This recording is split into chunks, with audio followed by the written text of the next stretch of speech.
বিএনপির নানা ইস্যু নিয়ে আলাপ করতেছি, বিএনপির রাজনীতির সাথে আমার দ্বিমতের জায়গাগুলো তুলে ধরতেছি। বিএনপির অনেকে বলতেছেন যে আপনি জামাতের কথা বলেন না কেন, অনেকে ভাবতেছেন কেন নাকি বিএনপির পিছে লাগলো।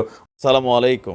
আজকের এই ভিডিওটি প্রত্যেক যারা আমাকে ইউটিউবে দেখছেন বা ফেসবুকে দেখছেন, ভিডিওটা সর্বোচ্চ শেয়ার করবেন। আজকের মূল আলাপে যাওয়ার আগে আমি আর একটা জরুরি আলাপ সেরে নিতে চাই। পার্বত্য চট্টগ্রাম নিয়ে আমার আলাপে একটা জিনিস বাদ পড়েছে, এটা বলে রাখা দরকার। যারা আগে দেখেন না ভিডিওটা দেখতে পারেন, এইখানে আমি মোটা দাগে আলোচনা করছি কিভাবে পার্বত্য চট্টগ্রাম সমস্যার সমাধানের পথে আগানি যায়। আসার কথা, আমি পাহাড় এবং সমতল সব জায়গা থেকে অভাবনীয় সাড়া পাইছি। তার মানে সারা দেশের মানুষের কাছে গ্রহণযোগ্য এমন সমাধানও আছে। যে ইস্যুটা বাদ পড়ে গেছিল সেটা নিয়ে আলাপ শুরু করি, তাইলে ভুলে যাই, বয়স হতেছে তো তাই। আসেন আল্লাহ নামে শুরু করি। একটা দেশ একটা অঞ্চল নিয়ে কি রাজনৈতিক অবস্থান নেয় সেটা তার সিদ্ধান্ত থেকে বোঝা যায়, তার আচরণ থেকে বোঝা যায়। যেমন ধরেন, কুমিল্লাকে বিভাগ করার দাবিকে হাসিনা প্রকাশ্যেই অস্বীকার করেছিল, কারণ খন্দকার মোস্তাকের বাড়ি কুমিল্লায়। আপা কুমিল্লার নামে, আপা কুমিল্লা কো নাম দেব না, আমি কুমিল্লা আপা কুমিল্লা নামে না, আপা কুমিল্লা নামে, আপা সারা কুমিল্লার আমি কুমিল্লা নামে দেব না, কারণ তোমার এই কুমিল্লা নামের সাথে মোস্তাকের নাম জড়িত, সেজন্য আমি দেব না। তোমরা যদি রাজি থাকো, ওই কুমিল্লা নাম নিলেই তো মোস্তাকের কথা মনে ওঠে। ভাববার পারেন কি ভয়ানক প্রতিহিংসা। পার্বত্য চট্টগ্রাম নিয়ে আমাদের আমলাতন্ত্র, আমাদের প্রশাসন, আমাদের সাধারণ মানুষ ঠিক একরকম একটা ভাবনা ভাবে। সেটা প্রমাণ হইতেছে পার্বত্য চট্টগ্রাম হইতেছে পানিশমেন্ট ট্রান্সফারের জায়গা। সরকারি কর্মচারীদের পানিশমেন্ট ট্রান্সফার দেওয়া হয়, পার্বত্য চট্টগ্রামে যাওয়া পানিশমেন্ট। এটা আমাদের আমলাদের মেন্টালিটি। হ্যাঁ ঠিক আছে, এলাকার দুর্গম, ম্যালেরিয়া হয়, এখানে বাস করা চ্যালেঞ্জিং সমতল মানুষের জন্য, কিন্তু সমতলের মানুষ তো যায় ওইখানে, তাই না, বাস করতে। তাহলে ওই জায়গায় পোস্টিং কেন পানিশমেন্ট পোস্টিং হবে? ওটা কি বসবাসের অযোগ্য জায়গা? ওখানে যারা থাকে তারা মানুষ না, তারা বাংলাদেশি না? তার মানে দেশের ভূখণ্ডের মধ্যে এমন একটা জায়গা লাগবে যেটা বাস করলে সেটাকে শাস্তি বলে মনে হবে। এটা যদি মাথার পেছনে থাকে তাহলে আপনি কখনোই ওই অঞ্চলের উন্নয়ন বা উন্নতির কোনো পরিকল্পনা নিতে পারবেন না তো, কারণ তো ওইটা তো পানিশমেন্টের জায়গা। ওই জায়গায় তো আপনি লোক পাঠাবেন পানিশমেন্ট দেওয়ার জন্য, শাস্তি দেওয়ার জন্য। ওই জায়গা থেকে তো ভালো করবেন না আপনি। ওই জায়গায় কোনো উন্নয়ন পরিকল্পনা নিতে পারবেন না, কোনো উন্নতির কোনো পরিকল্পনা নিতে পারবেন না। আমি গ্যারান্টি দিয়ে বললাম, লিখে রাখতে পারবেন। আপনি যদি একজন পাহাড়ের বাসিন্দা হন, আপনার কেমন লাগবে বলেন তো? বাদ দেন যে আপনি পাহাড়ের বাসিন্দা, আপনার জন্ম ধরেন পঞ্চগড়, আপনি জন্ম থেকে জানেন এই পঞ্চগড়ে কেউ আসতে চায় না, কারণ কাউকে শাস্তিমূলকভাবে জোর করে পাঠানো হয় বাইরের লোককে। আপনার কেমন লাগবে তখন ভাবেন। অন্য দিক থেকে দেখেন, পার্বত্য চট্টগ্রামে একটা রাজনৈতিক অস্থিরতা আছে, তাই না? সে ঘর পড়ার মধ্যে আলু পোড়া দিয়ে খাওয়ার জন্য রেডি হয়ে আছে আমাদের বন্ধু রাষ্ট্র ইন্ডিয়া। সেই জায়গায় আপনি একটা দুষ্টু কর্মকর্তারে পাঠাইলেন আপনার বিবেচনায় দুষ্টু শাস্তি দেওয়ার জন্য। তো সে কি করবে? সে তো শত্রুর সাথে হাত মিলায় রাষ্ট্রের সাথে শত্রুতা করবে, ঠিক কিনা? এটা আমাদের রাষ্ট্রনায়করা চিন্তা করলো না, কারো মাথায় আসলো না যে এবার বুঝেছেন তো, ওনারা বুদ্ধিমান উচ্চ শিক্ষিত দিলেও আক্কেল কম। বুদ্ধি শিক্ষা ডিগ্রি না থাকলেও চলে, কিন্তু আক্কেল না থাকলে সারা। এইভাবে রাষ্ট্রের হোকা মারিছে শিক্ষিতরা। রাখাইন রাষ্ট্র হইতেছে, মায়ানমার রেজিম বদলাবে, রোহিঙ্গা ইস্যু আছে, পার্বত্য চট্টগ্রাম অঞ্চল আমাদের জন্য খুবই গুরুত্বপূর্ণ হয়ে উঠবে শিগগিরই। আমি ডক্টর খলিলুর রহমানের প্রতি দৃষ্টি আকর্ষণ করতেছি, জনপ্রশাসনে পার্বত্য চট্টগ্রাম প্রসঙ্গে একটা মৌলিক পরিবর্তন আনতে হবে। এইটা আপনার যে দায়িত্ব রোহিঙ্গা ইস্যুতে, তার সাথেও যুক্ত। আশা করি এটা আপনি করবেন। আপনারা জানেন উনি আমার গুরুজন এবং প্রিয়জন, ওনাকে আমি ব্যক্তিগতভাবে বলতেই পারি, কিন্তু এইটা এমন একটা জাতীয় গুরুত্বপূর্ণ ইস্যু যে এইটা আমি প্রকাশ্যেই ওনাকে আহ্বান জানানোর সঙ্গত বলে মনে করতেছি। ডক্টর খলিলকে আমি আসলে কি কাজ করার আহ্বান জানাই, আসেন সেটা একটু শুনি। পার্বত্য চট্টগ্রামে আমরা আমাদের বেস্ট অফিসারদেরকে পাঠাবো, বেস্ট সেরা অফিসারদেরকে পাঠাবো, যারা শুধু তাদের পেশায় দক্ষ না, তারা হৃদয়বান মানুষ হবে। পার্বত্য চট্টগ্রামে গান্দা অফিসার যাবে না, দুষ্ট অফিসার যাবে না। ভালো অফিসার কেন যাবে ওইখানে? কারণ উনাদের আমরা প্রণোদনা দেবো। পার্বত্য চট্টগ্রামে পোস্টিং এর জন্য মূল বেতনের দ্বিগুণ প্রণোদনা হিসাবে পাবে যারা যাবে।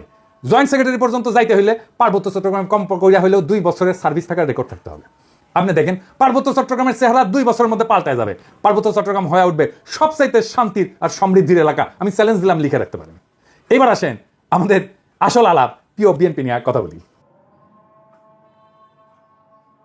আপনারা জানেন আমি বিএনপির নানা ইস্যু নিয়ে আলাপ করতেছি, বিএনপির রাজনীতির সাথে আমার দ্বিমতের জায়গাগুলো তুলে ধরতেছি। বিএনপির অনেকে বলতেছেন যে আপনি জামাতের কথা বলেন না কেন, অনেকে ভাবতেছেন কেন নাকি বিএনপির পিছে লাগলো। ওই যে ওইটার মতো, ওই যে কইছিল না হানিফের পোলা, বারবার শুধু আমারই পিছে কেন? এই যে শুনেন, আর মানুষ পান নাই, বারবার শুধু আমার উপরেই, বারবার শুধু আমার উপরেই, কেন কেন? দেখেন ভাই, আমি বিএনপির পিছনে লাই নাই, বিএনপি আমার শত্রু না। আমি আমার মতো একটা বিএনপি দেখতে চাই, সেটা থেকে বিএনপি দূরে সরে যাইতেছে।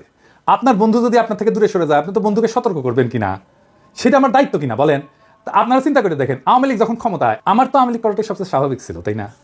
আমার অ্যাডভান্টেজও ছিল তো, নানা অ্যাডভান্টেজ ছিল।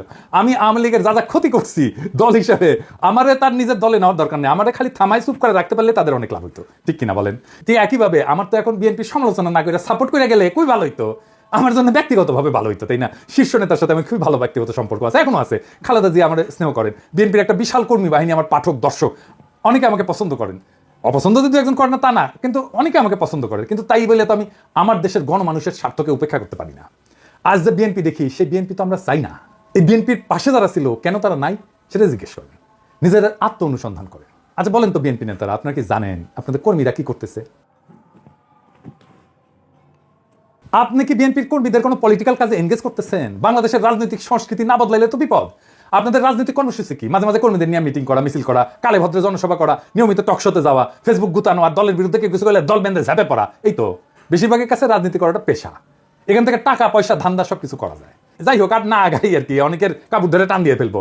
রাজনীতি আর উপার্জনের ধান্দা দুইটা জিনিস এক না।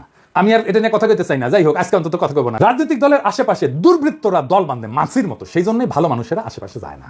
এই যে দেখেন, মঞ্চে জিয়ার ছবি দিয়া, খালেদা জিয়ার ছবি দিয়া, এমনকি তারেক রহমানের ছবি দিয়া নর্তকী দেখতেছে। দেখেন, দেখেছেন উঠে কি কেউ নাই যে কবে ভাইজান নর্তকী নিয়ে আইসা নিবার তো নাও, সাংস্কৃতিক অনুষ্ঠান করো, তোমার মতো করে করো। রাজনৈতিক দলের নেতার ছবি টাঙায় কে, আমার নেতার ছবি টাঙায় কে, জিয়ার ছবি টাঙে কে, দেখবেন কোনো উত্তর নাই। কর্মীদের দোষ দেই কেন? খোদ তারেক রহমানের সভায় বিএনপির শীর্ষ নেতাদের উপস্থিতিতে ওখানে তো নর্তকী আনতে পারে না, কিন্তু ওই নর্তকীর মতো একজন আনছে রোবায়েত ফেরদৌস, জিয়া বন্দনা করিচ্ছে। দেখেন 1975 সালের বাকশালে 4টি পত্রিকা রেখে সমস্ত পত্রিকাকে বন্ধ করা হয়েছিল, গণমাধ্যমের কণ্ঠরোধ করা হয়েছিল। শুনলে অবাক হবেন, সেই সমগ্র সাংবাদিকতা ইতিহাস করে আমি দেখেছি সাংবাদিকরা মুদি দোকান দিচ্ছে, তারা হচ্ছে ভ্যানে দোকান দিয়ে তাদের জীবন জীবিকা, হাজার হাজার সাংবাদিক বেকার হয়ে গেছে। এই যে সাংবাদিকতা পেশার যে ডিগনিটি, তাদের যে মত প্রকাশ ভাব প্রকাশ স্বাধীনতা, এটা ফেরত নিয়ে আসছেন কে? একজন সামরিক শাসনের লোক হয়ে, সামরিক ব্যারাক থেকে এসে শহীদ প্রেসিডেন্ট জিয়া রহমান কিন্তু এই যে বহুদলীয় গণতন্ত্রের কথা আমরা বলি, বহু সংবাদপত্রের কথা বলি, বহু মতের কথা বলি, সেটা কিন্তু তিনি আমাদের জন্য নিশ্চিত করেছেন। বিএনপি পর্যন্ত শেষ, বিএনপি বিরোধী থাকার পরে যে নির্বাচন যেটা হয়েছে, সেই নির্বাচনটুকু যা হয়েছে ফাইন। এখানে খুব বেশি কারচুপি জালের কোনো সুযোগ ছিল না। এইগুলো আমার কাছে খুব গুরুত্বপূর্ণ। আমি যতটুকু দেখেছি ভোট যা হয়েছে মোটামুটি ভালোই হয়েছে। ওই আওয়ামী লীগের সঙ্গে স্বতন্ত্র প্রার্থীদের প্রতিদ্বন্দ্বীদের ভোট যা হয়েছে সেটা মোটামুটি ভালো ভোটই হয়েছে। আমি দু একটা আসন আমার নিজের এলাকায় দেখেছি ঘাম বেরিয়ে গেছে, আওয়ামী লীগের যে প্রার্থী তার বেরিয়ে যেতে প্রচন্ড ঘাম বেরিয়ে গেছে। এই রোবায়েত ফেরদৌসের জিয়া বন্দনা, এটা তো ওই নর্তকীর ভুয়া নাচানোর চাইতে অশ্লীল। রোবায়েত ফেরদৌস বিএনপি ক্ষমতা আসলে সার্ভিস দেবে বিএনপি, তাতে কোনো সন্দেহ নাই। হ্যাঁ, কিন্তু বিএনপির কেন এরকম একজন লুম্পেন ইন্টেলেকচুয়ালকে মঞ্চে জায়গা দিতে হয়, এইখানেই সংকটটা, বুঝছাও?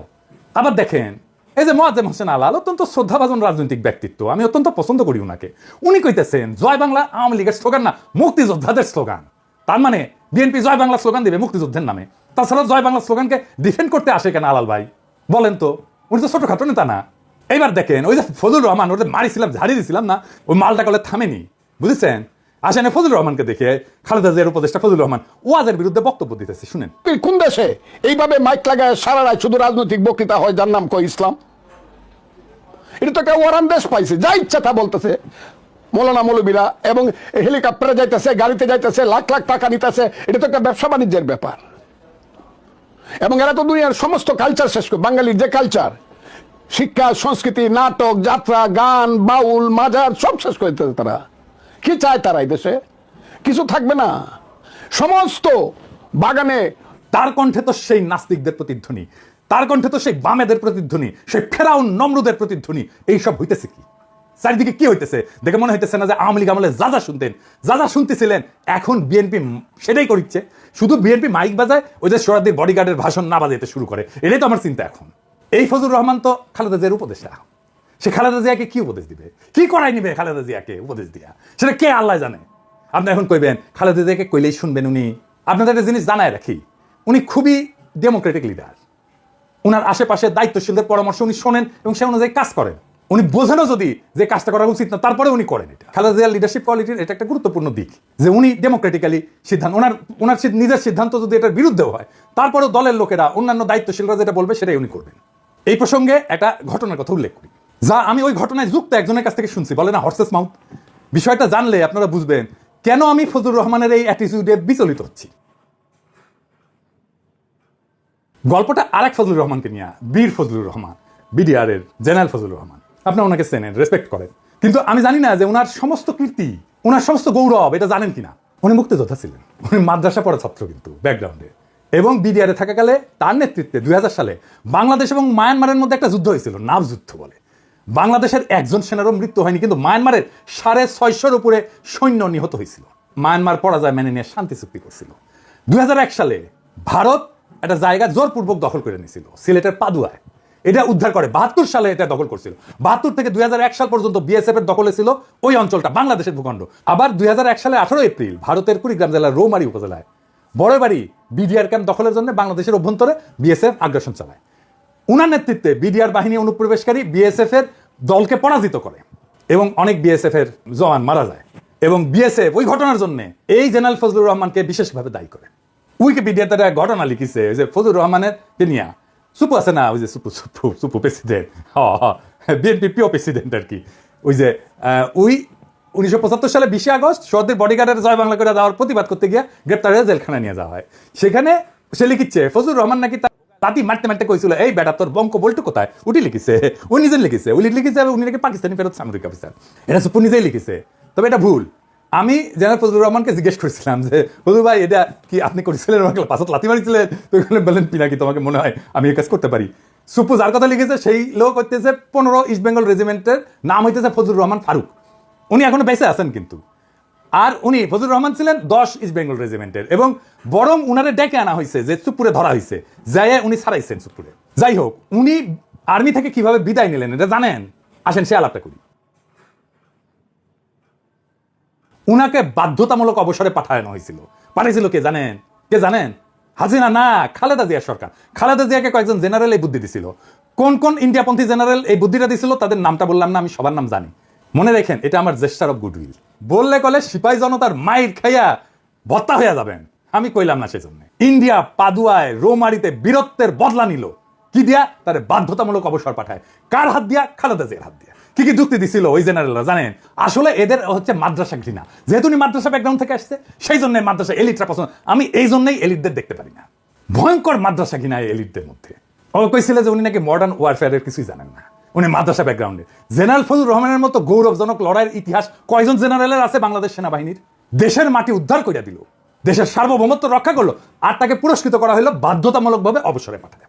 এই যে ফজলুর রহমানের মতো উপদেষ্টা খালেদা জিয়া যদি থাকে না, তাহলে এদের দিয়ে ইন্ডিয়া প্রতিশোধ নিবে। খালেদা জিয়ারে যেমন করে সাইন করে দিছে বাধ্যতামূলক অবসরে ফজলুর রহমানের, তারেক রহমানও সাইন করে দিবে। এখানেই আমার ভয়। বিএনপি শুধু না, জামাতকেও বলতেছি, জনগণের সাথে আপনাদের ন্যূনতম 4 দফার চুক্তি করতে হবে। আপনারা নির্বাচন করবেন, যাই করবেন, তার আগে 4 দফা চুক্তি করতে হবে জনগণের সাথে। ভোটই একমাত্র ক্ষমতায় যাওয়ার পথ না।